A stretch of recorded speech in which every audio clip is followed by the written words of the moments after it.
بسم اللہ الرحمن الرحیم۔ السلام علیکم ورحمۃ اللہ وبرکاتہ۔ میرے پیارے بھائیوں دوستو، جو لوگ قرض میں ڈوبے ہیں اس کے اوپر بہت زیادہ قرض ہے، پہاڑ جتنا قرض ہے، اور قرض سے بہت تنگ آ چکے ہیں، اس کو راستہ نہیں مل رہا، میں کیا کروں؟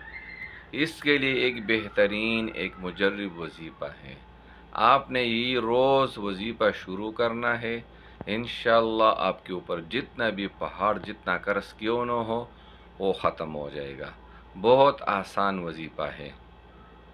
آپ نے جب رات کو نماز پڑھتے ہیں، وہ کھانا کھانے کے بعد آپ جب سوتے ہیں تو سونے سے پہلے آپ نے 500 مرتبہ درود ابراہیمی پڑھنا ہے، اور اس کے بعد آپ نے سونا ہے۔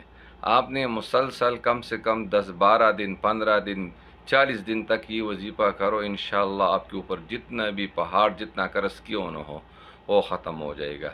یہ بہت آسان اور مجرب اور بہت فائدہ ناک وظیفہ ہے، اور اس کے ساتھ آپ کا دل کا سکون بھی ہوگا۔ اس کے اور بھی بہت سارے فائدے ہیں۔ والسلام۔